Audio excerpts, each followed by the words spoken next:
Hey everybody, it's Pal Drew. Let's get down to more comics from my spinner rack. How do you like my vocal fry there? Spinner rack. Okay, now, Alien Worlds. I showed a previous, in that previous episode, I showed an issue of Alien Worlds, and it was PC Comics, Pacific Comics. They had such great insight, and they were owned by a distributor, Pacific Comics, because back then they had like dozens of distributors to choose from, the store owners, or the people ordering the comics through the store owners. The PC Comics were so good. I mean, they had Bertie Wrightson stuff that hadn't been published. They really were like the cream of the crop, and it fell, unfortunately. But some of the books found homes elsewhere, and then some didn't. Let's start with Alien Worlds. You got this wonderful, wonderful Dave Stevens cover that I got water on somehow.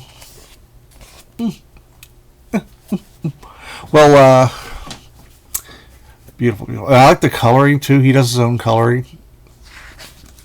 So it starts off, it's a story by Dave Stevens, and it's sort of space, sort of all kinds of stuff going on.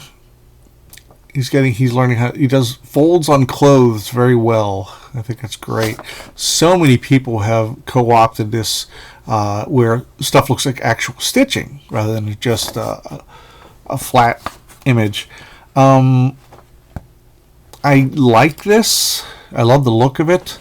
What's interesting, the whole book has a strip across the top, and it got me to thinking that maybe, I don't know if it was Dave Stevens' earliest work. It's earliest I work. See, I spilled water, but I'll live. I only paid $1 for it. And it didn't ruin the art. So what's weird is that it had to be maybe drawn with the wrong specs, and to make them the specs of original comic book art led by 17, maybe that was added on top. It's the only thing that makes sense to me. And really nice stuff, but you know what? It was so dense, and there's a lot of this going on that I really couldn't read the whole thing. And what's interesting is, as a new guy in town, Stevens kind of stuck everything in kind of tight. Like some of these panels could have been one panel. But, you know, it's one of those learning curves. And his Rocketeer just came out so fully formed and brilliant. So, there we go. Like, he's got like a dog face, except it's green. Corchester art, sorry, Steve's hand.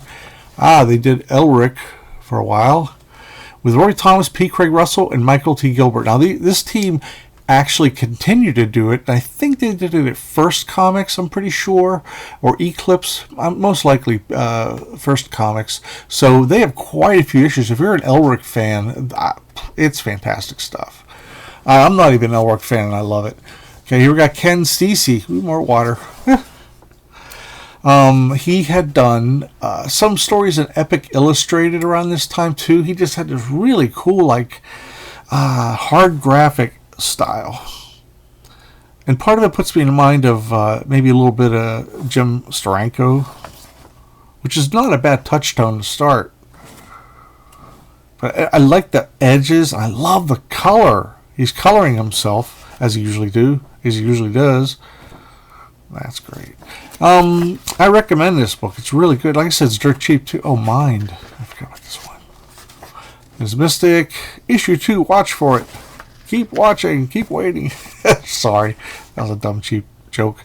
This was so not that good.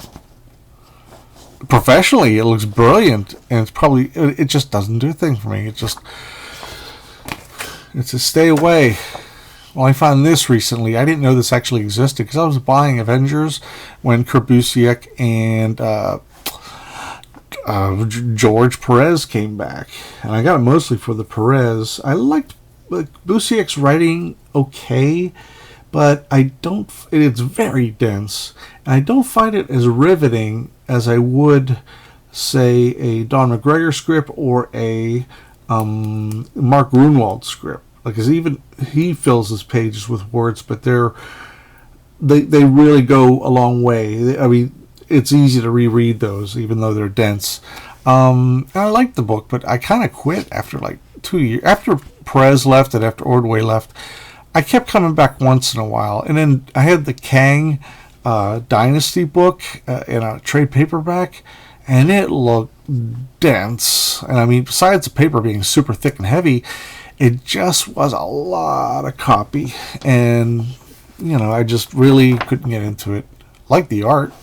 Here we go. Norman Brayfogle, pencil and inking. Tom Smith colors. I like Tom Smith the best. I like Tom Smith the best because he pulls back and lets the line work.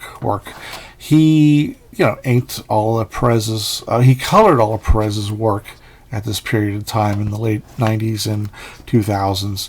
And I love it because, see, those beautiful lines by Norman Brayfogle, who was a master artist on Batman, and then he did Anarchy. I think he switched over to a new book, and then he did Prime, and then he did something else that was very much like Prime, and it didn't last. He kind of moved around while the companies fell apart. I think it was Magnifique or something like that. It was some kind of like.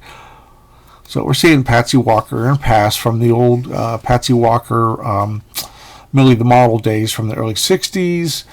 And it's got a combination of styles. And there we go, more to the traditional superhero style. And I find this really enjoyable. It's so not.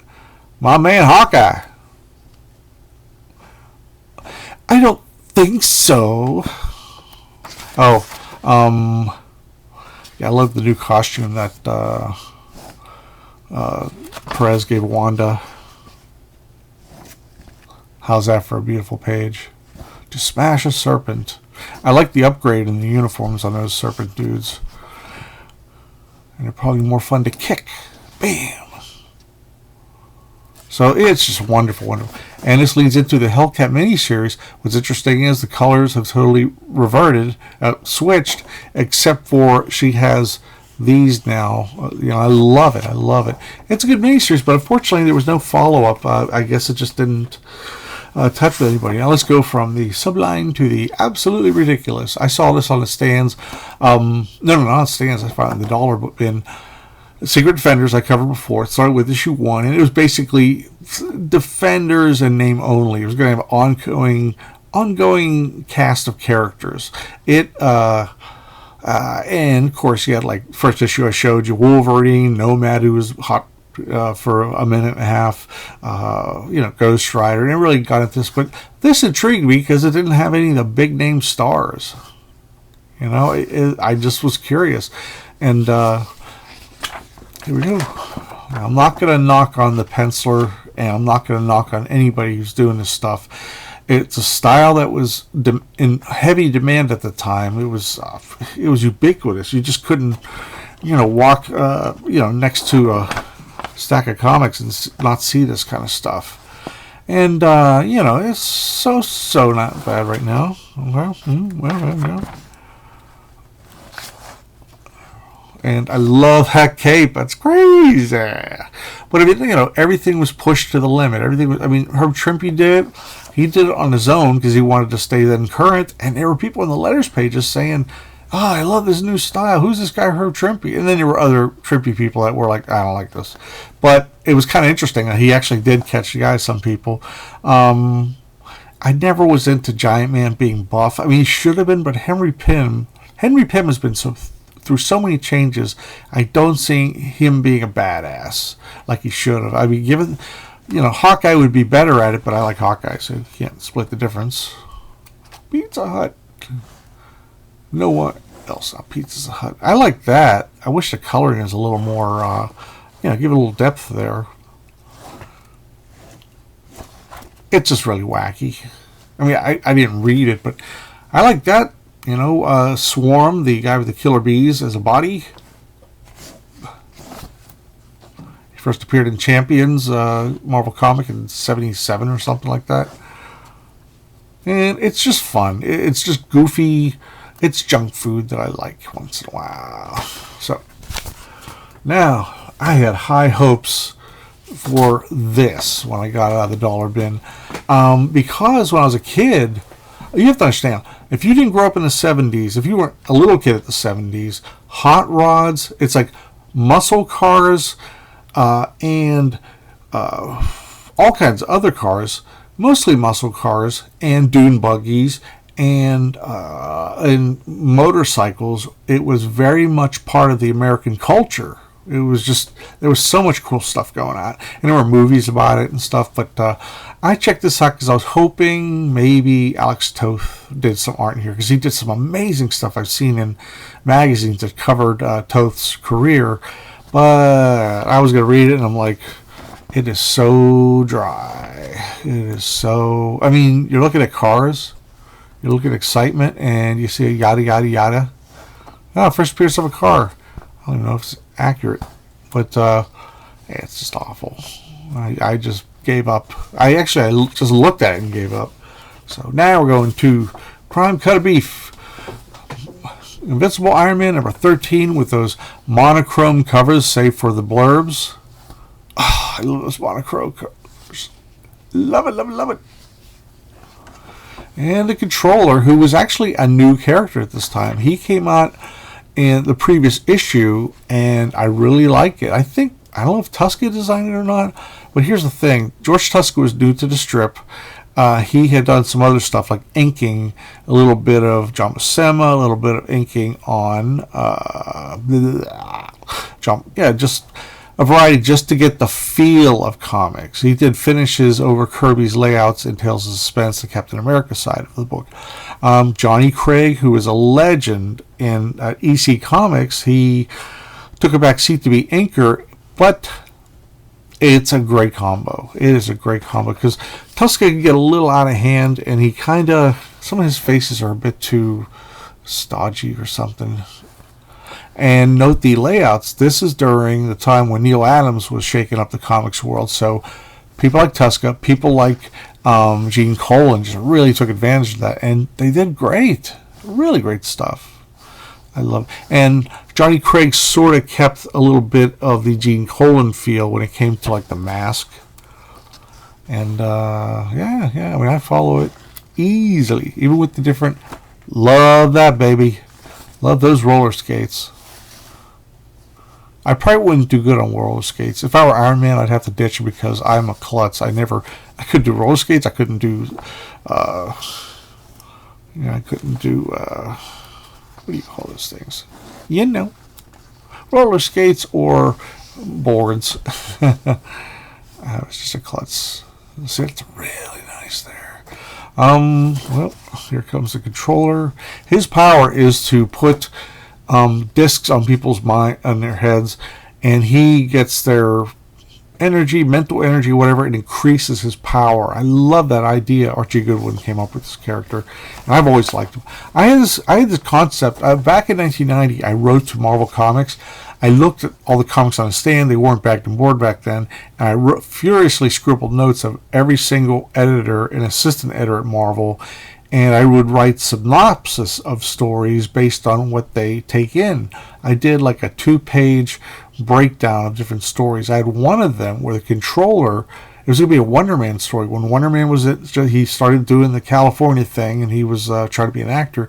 I thought there would be a cattle call for all kinds of actors, and Simon was too busy to check it out. But he found out this woman that he knew and had a lot of hopes for her being a star disappeared, and he found out, and it turned out there was this cattle call for people to come in, and it'd be like a tent or something like that. When it came out, they had like the discs on their neck, and it would be swiftly taken away. And I did get compliments on it, but they were I had other stories too, but I actually spent like the kingly sum of $30 in 1990, which I barely had. And, I did get a couple. I got a nice letter. Don Daly called me, and he said it wasn't ready, but he really liked it. And he called me on a Saturday, which is a total trip. Man, it's beautiful stuff. And the colorist is really doing some. He's separating the planes, the panels. Look at that Kirby hand. Once in a while, Tuska would do that just to kind of get the Kirby feel that Stan likes so much. Like the, Hold on. Almost too fast, considering the extra weight my Absorbitron added. It's strange. I may be noticing things a little late, Basil. I got my arsenal this time. Bap. Boom. And I'm going to do an episode on this. Janice Cord, who was the daughter of a competitor of Stark Industries, fell in love with Tony, but, and then they became, I think they became fiancés. I don't know for sure, but it's weird. They were boyfriend, girlfriend, never once kissed. And the same thing goes for Marianne Rogers, who I will cover in another episode on my other channel, Drew Tracy's Comics. And it's like, oh, really? I've never seen you hug or kiss. I've seen, the gals like leaning on you and stuff and looking worried. So that's it for now. Oh. Who's that actor who used to do the Okay. Some more stuff. Okay, well, I do commissions, baby. And you get me through DrewGeracyComics.mail. And that's all me. Trying to do little Art Adams. Trying to do little Barry Windsor Smith. To the best of my ability. This sketch didn't come out right. I mean, the coloring. Stingray versus Shroud. And I loved it. The more obscure characters from the 70s. I'm all over that stuff. I inked Sheldon Go on this huge 11x17 piece. Did a cover recreation of Strange Adventures. I do cover recreations. It's a fairly simple sketch. Okay, but if you like anything, and also please leave comments below, hit like, hit subscribe, share with somebody who might like this, but please leave comments below, and you could tell your stories about how you discovered any of these comics and what other opinions you have them. If the ones I showed you liked, or they stunk on ice, I welcome all messages, and I never delete comments. Anyway, that's it. This is a shorter episode than usual, sorta. Talk to you later, bye.